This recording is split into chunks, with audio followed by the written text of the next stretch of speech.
gente, tudo bem com vocês? Eu espero que sim. Dando início a mais um vídeo aqui no canal, um caso brasileiro. Já vou pedir para vocês, por favor, se inscreverem no canal, deixar um like, compartilhar com um amigo, que é muito, muito importante, gente. E muito importante o like, o comentário de vocês, para o YouTube entender que é um conteúdo que ele pode indicar para mais pessoas. Então, por favor, já dá essa moral. Já vou pedindo para vocês também, se quiserem me acompanhar no Instagram, que eu vou deixar aqui embaixo, tá? Lá eu não fico postando muito sobre casos, mas eu sempre aviso vocês assim que sair um vídeo novo no canal. É um caso que eu pesquisei bastante para trazer uma riqueza de detalhes para vocês. Então, chega de blá blá blá e bora pro caso de hoje. A Mércia Miki Nakashima, ela nasceu no dia 6 de outubro de 1981, em Guarulhos, São Paulo. Ela era filha de Janete e Makoto Nakashima e tinha 2 irmãos, Cláudia e Márcio Nakashima. A Mércia, ela era formada em Direito e ela atuava com a sua irmã, no qual sua mãe também trabalhava em um escritório que elas tinham montado. E ela estava no início da sua carreira, mas ela era uma advogada extremamente competente e foi trabalhando que ela conheceu o Misael. O Misael também era advogado, ele tinha estudado Direito com a Cláudia. E ele também tinha uma sociedade e ele perdeu esse sócio, que ele resolveu sair, e ele tinha ficado com muitos casos no qual ele não era a sua área de atuação, e ele foi pedir ajuda para a Cláudia. Foi então que a Cláudia apresentou sua irmã Mércia, porque aquela era a área da atuação da Mércia. Foi então que aí eles se conheceram, tiveram uma amizade.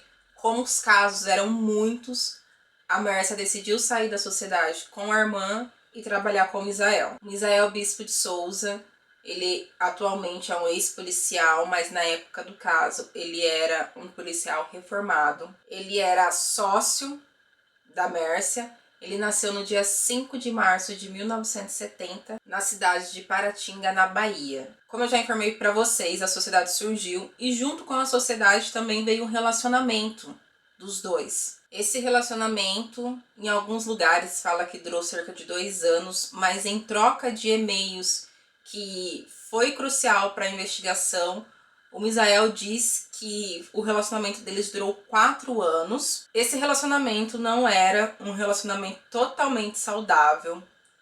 Havia muitas cobranças da parte do Misael. Como eu disse para vocês, havia troca de e-mails na investigação. Então foi daí que a gente também viu como havia as cobranças de Misael para a Mércia. Inclusive nos e-mails que ele cobrava ela, ele dizia que ela tinha muita vergonha dele, que eles não eram vistos de mãos dadas, juntos publicamente. Ele também dizia que a família dela não gostava dele, que ele era tratado pior que um cachorro. Não que cachorro tenha que ser maltratado, viu, gente? Mas era o que ele dizia. E esse tipo de coisas que ele cobrava dela nos e-mails. E o delegado responsável pela investigação foi Antônio Assunção de Olim. Não é que a família não gostava do Misael, a família não gostava de como a Mércia agia na presença dele. O irmão Márcio dá um exemplo de quando eles estavam em uma festa de aniversário, por exemplo, a Mércia estava sem ele, ela era totalmente ativa com todo mundo, ela conversava, ela ria, ela interagia com todos. E assim que o Misael chegava, ela ficava retraída, ela ia para outra mesa, pegava 2 cadeiras ou pegava uma mesa, ia para outro canto, ficava longe de todos e ali ela passava o resto da festa somente com ele. E a família achava aquilo demais, a família não aceitava, achava que havia uma pressão ali em cima da Mércia. Então, esse era o motivo que eles realmente não aceitavam o namoro. Por outro lado, em entrevistas, a família de Mércia disse que nunca maltratou o Misael. A mãe dela, que tinha, claro, esse sentido de mãe, ela sabia que eles não eram feitos um para o outro. E, inclusive, o irmão conta em uma entrevista que eles não maltratavam, que uma das vezes ele chegou a dizer para a avó deles que ele nunca tinha ganhado uma festa de aniversário, contava que a família não aceitava, e a avó ficou tão comovida com a história que ele contou que em seu aniversário ela resolveu preparar uma festa com toda a família de Mércia, preparou convites e entregou convites a ele para enviar para a família dele, para eles pudessem vir também na festa. E ela não enviou diretamente os convites porque ele não falava da família, assim, onde morava, eles não tinham contato. E ao entregar os convites para o Misael, ele disse que realmente ele não ia chamar, que eles não saberiam se portar ali na festa, que a família era muito humilde, que a família deixava ele de lado, que a família achava que ele era diferente porque ele tinha conseguido sair da Bahia, né, da onde eles moravam, conseguir vir para São Paulo, estudar, se tornar um policial, se tornar um advogado, e aquilo fazia diferente na cabeça dele. E por esse motivo a família o deixava de lado. E outro motivo também que ele disse que a família deixava ele de lado era por conta da sua deficiência que ele tem nas mãos. Mas eu acredito que isso não é verdade. Mas era isso que eles passavam para todos. Agora falando um pouquinho do relacionamento deles. Eles terminaram, mas de fato eles continuavam se encontrando. E era mais ou menos assim, quando a Mércia queria encontrar, ela mandava mensagem, mandava e-mail, eles se encontravam, e quando ela não queria, eles não se encontravam. O delegado responsável, o Olim, ele até diz que ela meio que usava ele. Quando ela queria, ok. Quando ela não queria, não. Não posso julgar, porque eu também não sei se era assim ou não. Mas enfim, na investigação ele contou isso porque as trocas de e-mail sugeriam a isso. E em troca desses e-mails, ele dizia que eles ficaram 4 anos juntos, que ela largou ele para poder ficar com a família e que ele nunca tinha impedido ela de ficar com a família, que não era isso que ele queria, até porque ele sempre disse para ela que ele também queria uma família. E ele termina o e-mail dizendo que é para ela nunca mais o procurar. O crime aconteceu em 2010 e segundo a análise do delegado, o Misael matou Mércia por amor, ódio e desprezo. Ele era uma pessoa extremamente ciumenta.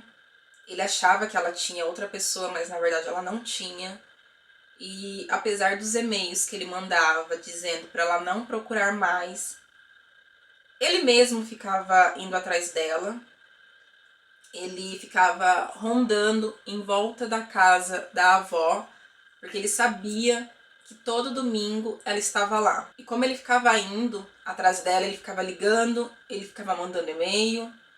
E em um desses e-mails, ele disse as seguintes palavras: "Você foi longe demais e aproveita muito deste cara que te amou muito e agora não quer mais sofrer por você. Um dia sequer, pois não merece mais." Então, no dia do desaparecimento, foi num domingo, e como eu disse para vocês, todos os domingos a Mércia ia até a casa da avó, a família se encontrava lá, tomar café, depois almoçava, passava o dia lá.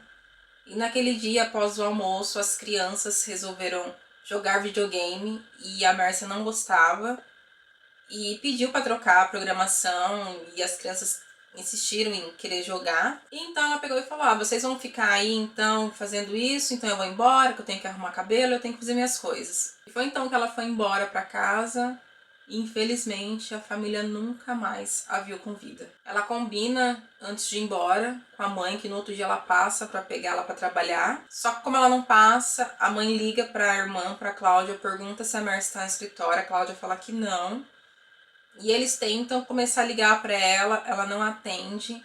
Foi onde a irmã retorna para casa, eles ficam desesperados.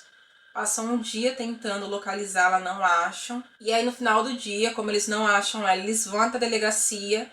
E é então que o caso cai na mão do delegado Olim. Durante as investigações, o delegado Olim diz que convoca o Misael para depor. E ele já chega lá com uma marra absurda, porque ele foi convocado. E em um dos questionamentos, o delegado pergunta a Misael se o carro dele tem seguro. E aquela marra toda que ele tava, ele fala: "É lógico que meu carro tem seguro, eu tenho um Kia Sportage, sabe o valor do meu carro? Meu carro vale X, você acha que meu carro não ia ter seguro?" E com essa marra toda, ele não se atenta que, na verdade, o Olin só queria saber se o carro tinha o seguro, porque ele iria atrás do rastreador do carro. E o Misael não tinha noção que o carro dele tinha um rastreador. Até porque, se ele soubesse, ele não faria tudo o que ele fez, seria muito mais complicado de solucionar esse caso. Acontece que seguros em nomes de mulher ficam mais barato. E quem fez o seguro do carro do Misael foi a Mércia. Então ele não tinha noção que o carro tinha um rastreador. Foi aí então que, em cerca de algumas horas, o delegado pediu para a seguradora os últimos 90 dias dos passos que o Misael fez com o veículo. Como a família estava desesperada, o irmão se reúne com a família, com amigos, e eles montam uma central telefônica na casa de Mércia para que as pessoas pudessem dar notícias de alguma coisa que tivessem visto ou ouvido. Eles espalham cartazes também pela cidade, porque qualquer notícia, mesmo que fosse mínima, era importante para eles, e eles iam investigando, mandavam para a polícia e eles mesmos também investigavam. Eles recebiam várias informações importantes, mas nem todas tinham ligação com o caso, e todas aquelas ligações, informações que eles recebiam, eles levavam pro Olin, o Olin tava ficando de saco cheio porque era muita informação na cabeça dele. Como ele mesmo diz em algumas entrevistas, ele não tinha só o caso da Mércia para cuidar. E era muita coisa em cima dele. Mas a família não desistia de forma alguma de tentar encontrar a Mércia. Com as informações dos últimos 90 dias do que o Misael tinha feito, o delegado tinha aquelas informações e ele achou estranho que no mesmo dia do desaparecimento da Mércia, o carro dele ficou cerca de 4 horas no estacionamento de um hospital. E aí ele pegou e disse que colocou o Misael dentro do carro, junto com o advogado, e falou assim: eu vou refazer os seus passos desse último dia. E aí, onde o GPS apontava que ele tinha ido, ele ia. O que você veio fazer aqui? O que você fez? Deixou de fazer? E ele ia falando.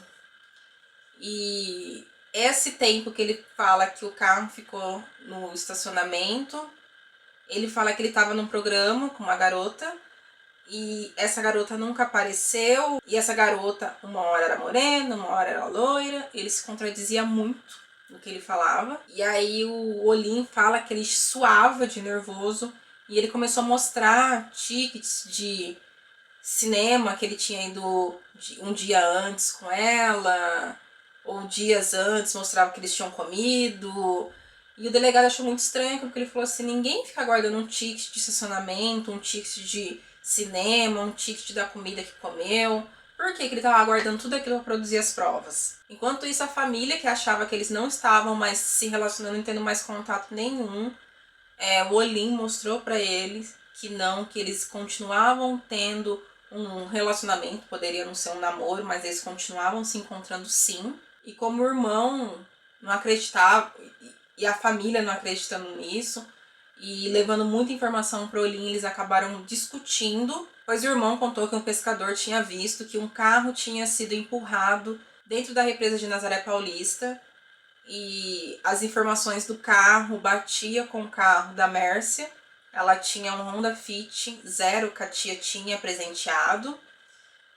E o delegado falou: isso daí é história de pescador. Pois ele explicou que ficou sabendo dessa informação através do barbeiro do seu pai. Vou tentar contextualizar para vocês. O barbeiro do pai era o mesmo barbeiro desse pescador, que na verdade ele era um mecânico, mas a gente fala como pescador porque ele estava lá no dia pescando. E no dia ele estava do outro lado da represa pescando e ele ouviu os tiros e ele viu que uma pessoa empurrou o carro para dentro da lagoa. O carro estava com os faróis acesos e ele viu quando o carro foi afundando. Só que ele ficou com medo de falar aquilo para alguém. Ele achou que era simplesmente alguém empurrando. Não sei se passou na cabeça dele que ele achou que tinha acontecido um crime ou não, mas enfim. E aí ele contou essa história, vendo as reportagens que estavam procurando a Mércia. Ele acabou, na hora que estava cortando o cabelo lá no mesmo barbeiro que o pai da Mércia cortava, ele acabou contando para ele. E no dia que o seu Makoto foi cortar o cabelo, o barbeiro acabou contando para ele essa informação. E já deu um estralo pai dela que ele precisava passar essa informação para a polícia. Aquele era um local que geralmente as pessoas iam para namorar e a polícia, no dia que o irmão contou, não deu muita bola. O que a família faz? Eles vão até a cidade de Bragança Paulista, decide conversar com os bombeiros daquele local, conseguem uma licença para no outro dia os bombeiros irem até lá, nadar e ver se encontrava alguma coisa. Tudo isso, gente, sozinhos, sem o apoio da polícia. A represa era bem grande, eles passam um dia nadando e o pai da Mércia fica ali olhando os bombeiros fazer as buscas e já tá dando quase 6 horas da tarde, os bombeiros saem da água e falam que não tinha achado nada. Era uma água muito turva, era difícil de nadar ali, de encontrar alguma coisa. E é então que o pai da Mércia fala: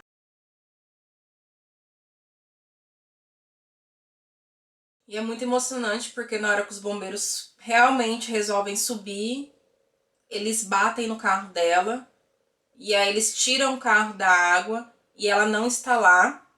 E no outro dia eles conseguem achar o corpo através de um outro pescador que faz uma ligação e diz que ali tem um corpo e eles descobrem que é o corpo da Mércia. Aí que o cerco se fecha, pois às 4 horas que o carro do Misael estava no estacionamento do hospital, bate com o horário da morte da Mércia. E o que ele tinha falado estava com uma garota de programa, as contradições. Ele contrata uma pessoa para levar até a delegacia para essa pessoa depor contra ele. E chegando lá, a pessoa conta tudo pro delegado, fala que é mentira, que eles não estavam juntos. E o rastreador apontava que o Misael ia muito em um posto de combustível, só que ele ficava em um local que as câmeras não pegavam ele e ele falava que estava indo lá para abastecer o carro, mas não aparecia os abastecimentos e os funcionários do posto diziam que não, que era o Evandro, que é a terceira pessoa que aparece, que ele trabalhava, fazia uns bicos pro Misael e que ele ia lá para conversar com ele. O Evandro Bezerra da Silva é o comparsa de Misael e no dia do crime eles se falaram 27 vezes pelo celular e na noite do crime o Misael ligou para ele ir buscá-lo na represa. Na investigação, o delegado Olim pediu todos os telefones da Mércia e todos os telefones do Misael. Acontece que ele deixou de entregar um deles. Foi onde o cerco foi se fechando cada vez mais.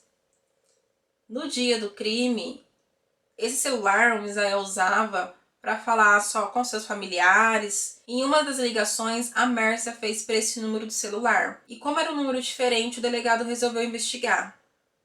Pois, naquele dia que a Mércia ligou para ele, o Misael não atendeu, ele desliga e depois de uns minutos ele liga do celular que ele realmente sempre falava com ela. Isso lá na investigação e ele achou assim que poderia ter ligação.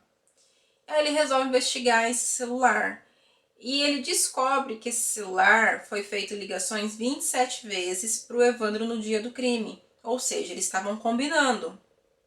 E nesse mesmo dia, o Misael recebe uma ligação, porque a torre do celular aponta, de sua filha. Então, mais uma prova que o coloca na cena do crime. É nesse momento que tem aquele famoso vídeo na internet que o Misael bate na mesa e ele fala que ele não vai responder mais nada. E, inclusive, o delegado poderia ter prendido ele por desacato, mas ele não fez. Ele estava dando a corda para ele se enforcar. Como o delegado já tinha certeza que ele tinha matado a Mércia, ele decide, então, para fechar mesmo com tudo, pedir o sapato do Misael para fazer uma análise, que por mais que ele tinha lavado, poderia encontrar alguns resquícios ali de uma prova que realmente ele estava lá naquele dia do crime. E acontece, gente, que nesse sapato foi encontrado uma alga que ela só dá ali na represa de Nazaré Paulista. Ela é específica daquela região. Aí então o delegado pede, né, a prisão preventiva dele. Só que como ele já tinha todas essas informações, o Misael sabia que ele já tinha todas as informações, ele e o Evandro fogem. Mas depois de algum tempo eles são capturados. Agora vocês ficam me perguntando como será que o Misael conseguiu levar a Mércia até aquele local. Acontece que aquele local era conhecido pelos dois, eles tinham o hábito de ir lá para namorar e eu acredito que naquele dia eles devem ter combinado algo.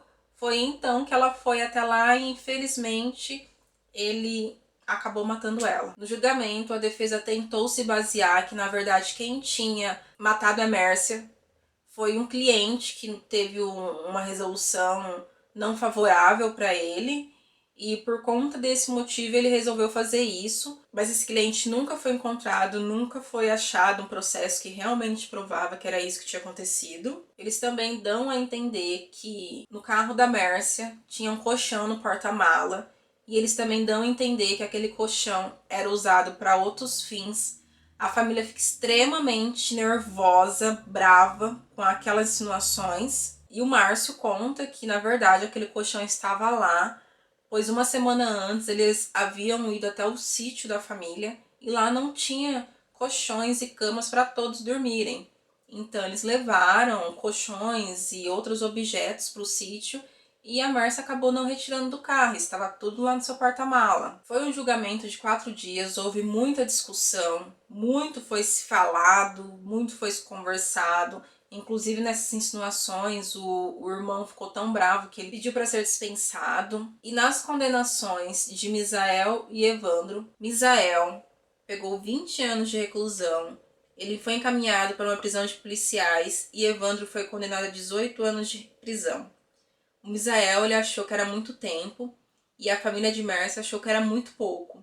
E ambos entraram com recursos e a pena de Misael foi para 22 anos e 8 meses. E a de Evandro foi reduzida para 17 anos e 6 meses. Um caso curioso é que o Misael entrou com um processo de direito ao esquecimento, pois a Netflix produziu uma série do caso e o TJ de São Paulo negou.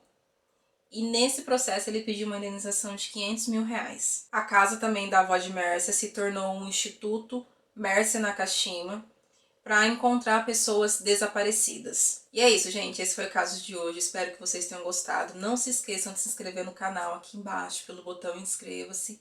Compartilhe esse vídeo. E é isso. Eu vejo vocês no próximo vídeo. Tchau!